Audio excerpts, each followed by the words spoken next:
In the past 2 months, we've moved weapons and equipment to Ukraine at record speed. Drones, grenade launchers, machine guns. We're seeing this incredible, historic flow of weapons coming into Ukraine. Do we have any sense as to where they're going? We don't know. There is really no information as to where they're going at all. You know, all this stuff goes to the border, and then kind of like something happens, it kind of like 30% maybe reaches its final destination. 30%? Are you concerned about weapons getting in the wrong hands? I don't care at all whether that happens. What sort of a unit do you command? Can't say. Okay. You know, there are like power lords, oligarchs, political players. One of the biggest targets are convoys like this transporting weapons. Вот там блокпост, где мы ехали, только что въебались туда, прямо в пост. И за деревьями. Вот там Варлам идет. Europeans had come to believe that that project of integration had effectively meant the banishment of armed force. All of a sudden, not far from the borders of the EU, was the most significant war since World War II.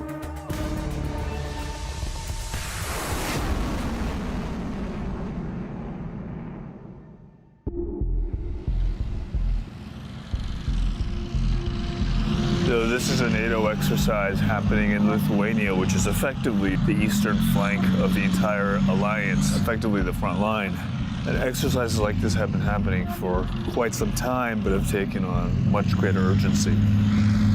Outside the borders of Ukraine, NATO countries are on alert as they strike a fragile balance between providing support to Ukraine and preventing a full-scale war between Russia and NATO. My intent for today is twofold. First, to see the successful integration of the German reinforcement troops we sent in March, based on the, of course, war in Ukraine.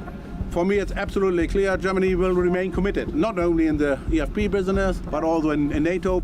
This admittedly feels like a little bit of a dog and pony show, almost like an open house or a showcase of all the weapons that are being purchased and sent into Ukraine. I think that we're arguably at the most dangerous point since the Cuban Missile Crisis. NATO is not directly at war with Russia, but a nuclear-armed Russia is at war with a NATO-armed Ukraine. And it's conceivable that that war could widen. We don't know. But this is a hot war, not a cold war. And that's why it makes it so dangerous.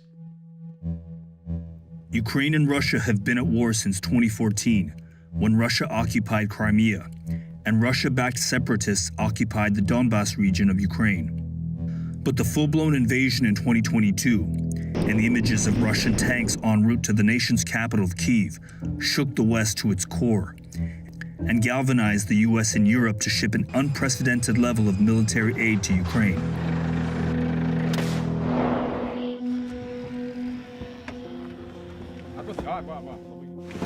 Yeah.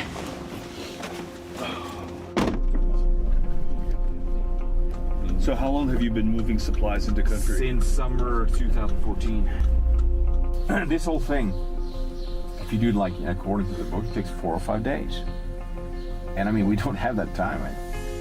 And yeah, we go now. Welcome to Ukraine. Yeah. Jonas Ullman and his team work for the non-governmental organization Blue Yellow. While weapons are pouring in, frontline fighters also need supplies like body armor, helmets, and other tactical gear. NGOs like Blue Yellow help fill that gap. We're just a few feet from the border. As soon as we came into the country, the convoy is starting a series of drop-offs. This moment, there's a huge lack of body armor. We're handing out like maybe 20, 30, 50. They will just distribute it in their networks. Different units. Yeah. Frontline soldiers don't have body armor? Yeah. Sure.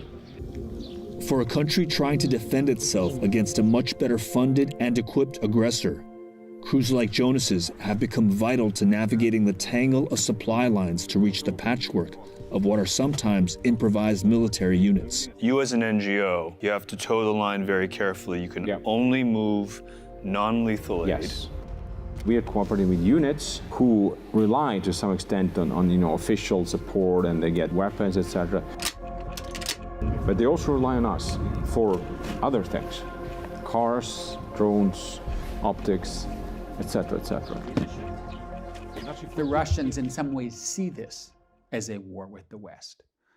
Ukraine is a proxy for the West, but at the same time, the Russians have been as careful as NATO in not widening the war. They have not chosen to strike against arms depots in Poland, through which arms are flowing into Ukraine. And that is not surprising in the nuclear era, because everybody knows that if you have a military conflict between two sides, both of which have nuclear weapons, you never know where the war is going to go. Jonas, can you help us with 10 night vision devices for a frontline combat unit defending Kharkiv? Go there and see what we can do. One of the many challenges to getting logistics to the front line are the many roadblocks, damaged bridges, collapsed bridges, and having to go off-road and sort of improvise your way through the country.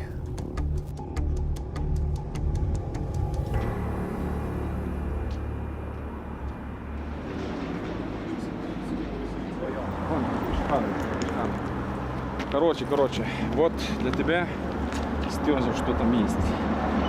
This woman, who asked that her name be withheld, is part of a network of civilian volunteers who are aiding in the war effort and act as links between groups like Jonas's and local soldiers.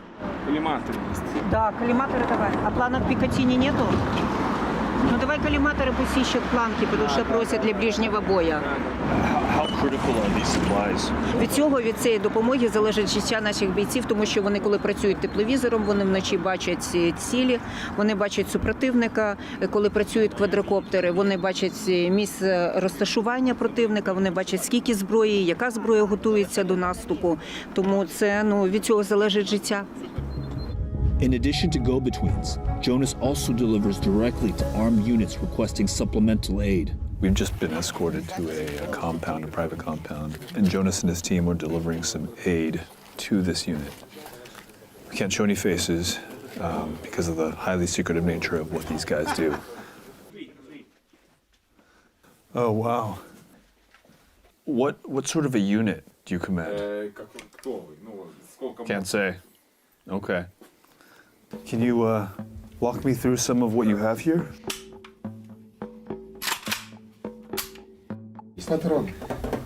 And then what do you have over here? Что-то такое? Это танковый боезапас. Tank. Бронежилеты. Это РПК. Ночной работы, коллиматор одеваешь и русских оккупантов. Чуть-чуть. Можно? Ну, вот это лучше не трогать, это гранатометный заряд. Остальными разминируют.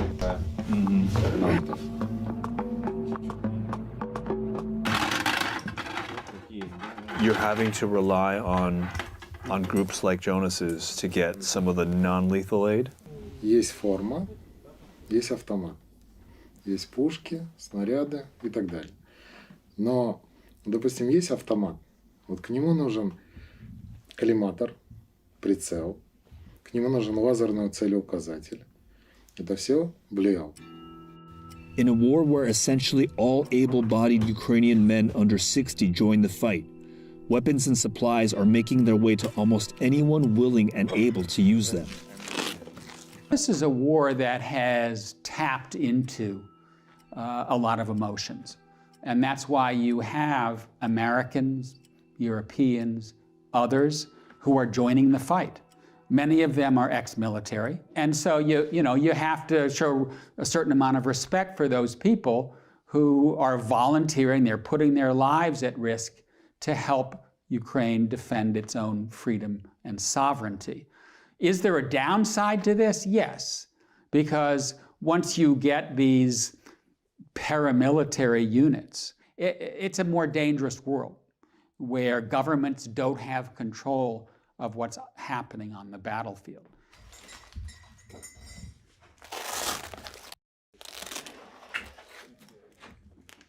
Блін, часи. 6:28. О, хлопці, давайте нажимаємо. Що на балконі должно бути нормальних людей.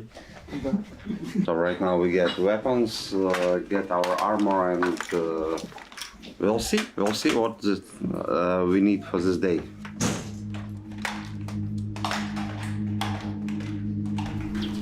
This commander, known as the Greek, and his unit of former civilian and paramilitary fighters will escort Jonas and his crew to the front line. His unit has the firepower to defend the convoy should they encounter ground forces. Штука, все, робота нормально. Да, все робота, я знаю. Все працює, все відробляю. Да. Нищить москалів. Before the convoy gets underway, they rendezvous with another crew to combine supplies headed to the front line. As we follow supply lines, both non-lethal aid and lethal aid, they kind of converge here very, very close to the front. You know, this unit gets most of its non-lethal aid from Jonas and his team, and what we're seeing is all this non-lethal aid sitting right atop some of the most effective weapons of this war. Це наше озброєння, яке прийшло з заходу. Це те, що передали джевеліни.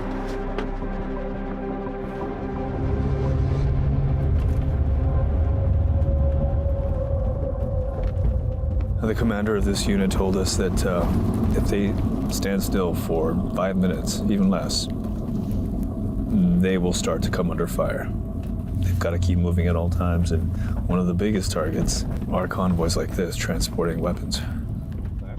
Yo, straight ahead. What did you say? I said straight ahead. Це вже на англійському, що я в Америку з тобою їду. Свободно. Seems there are checkpoints now, like every half kilometer to a kilometer.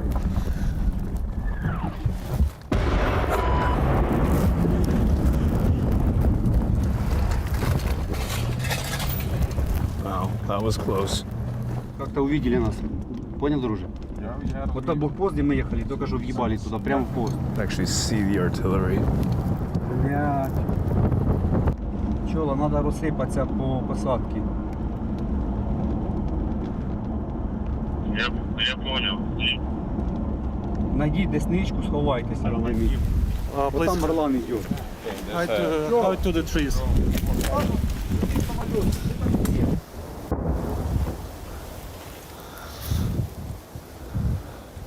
Hearing a lot of incoming and outgoing shelling. Drones overhead. This isn't much cover, but it's kind of all we got here. Тільки що ми їхали, в небі був Орлан. Вони побачили точку, де ми знаходимося, побачили перехрестя, де зупиняються.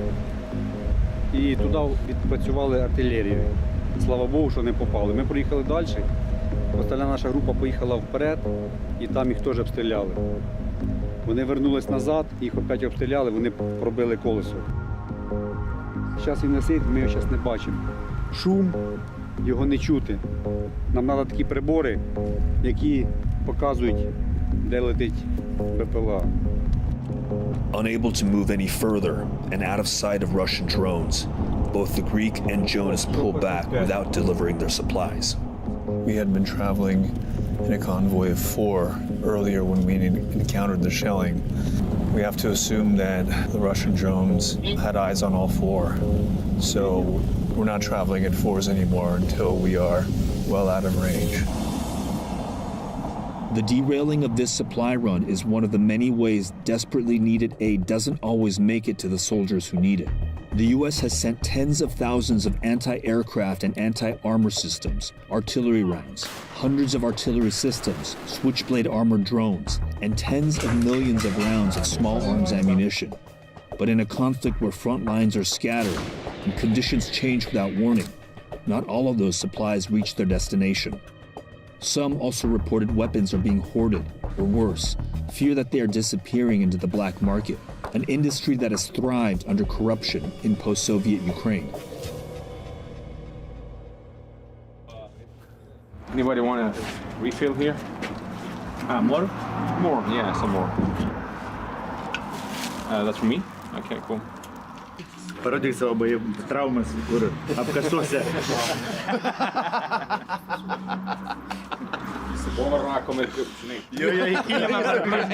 Обкосился, 10 кило шлёвся, знаете.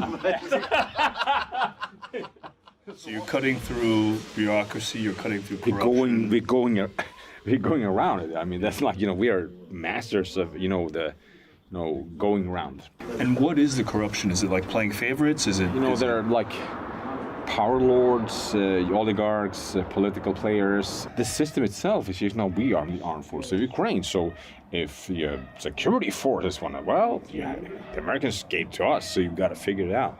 And it's like it's kind of like power games all day long, basically. Yeah. And so eventually people, they need the stuff or they are being used, so they go to us. You're gonna see one of the elite drone teams in Ukraine. And they requested something from you? They requested a drone to the fair amount of $200,000, and we bought it for them. And there it is. I see it. Nice, that's great. Mission successfully uploaded. Modern drones have proven to be the most successful tool in breaking frontline stalemates. We have to adapt to that wind. Yes. So A former German soldier who asked to stay anonymous is instructing the unit.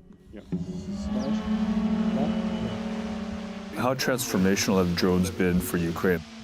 Already it was clear in 2015 that it's going to be drone war. Meaning not like the Reaper level, drone Weaponized war, drones, yeah. but tactical drones for all kinds of purposes. I think I lost count how many drones we were putting here. Yeah. Anti-drone kit. Taking down drones very, very far away. So you use it as a defense against drones. That is a serious looking jammer.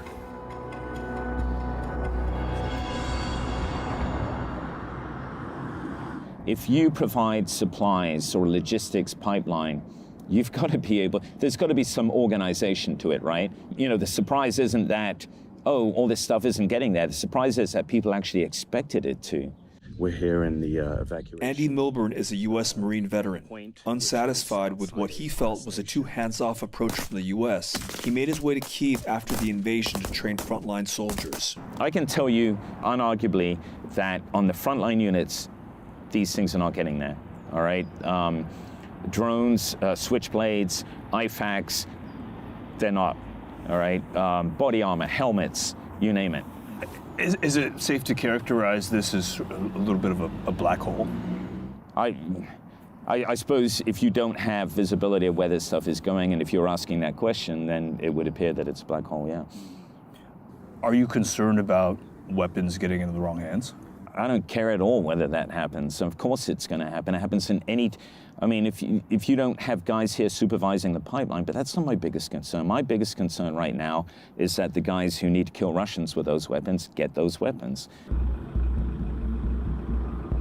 We're seeing this incredible, historic flow of weapons coming into Ukraine from the West, from the US and NATO countries. Do we have any sense as to where they're going? We don't know. There is really no information as to where they're going at all.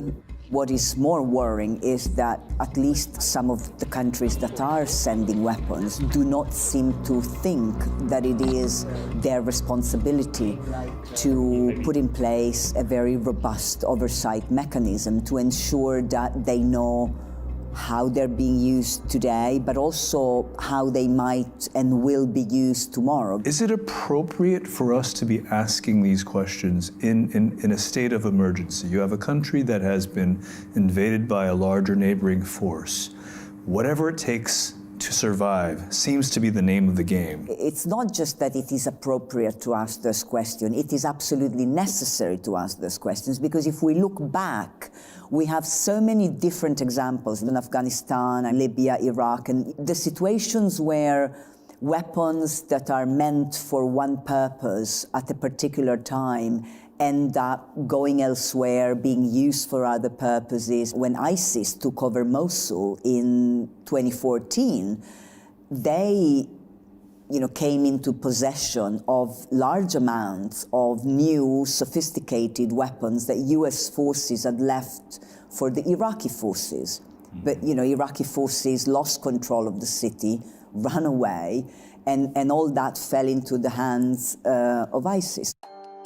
During a Department of Defense briefing in July 2022, a senior military official said that the U.S. is not tracking weapons, but are confident military aid is being used to combat Russian forces. And on July 19th, it was reported that Ukraine created a temporary special commission to track the flow of weapons into the country. I would call it incoherent policy, all right? If the United States policy is to support Ukraine in the defense of its country against the Russian Federation, you can't go halfway with that. You see what I'm saying? You can't create artificial lines, and I would challenge anyone to say otherwise. We're either in or we're not.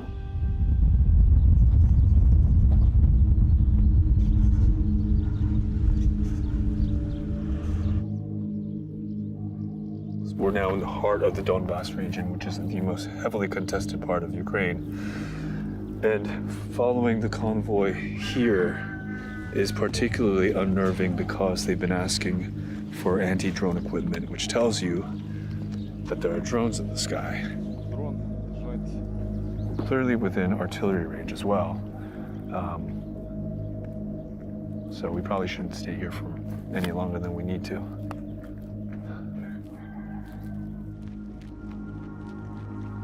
We are in the middle of nowhere. This is just Donbass.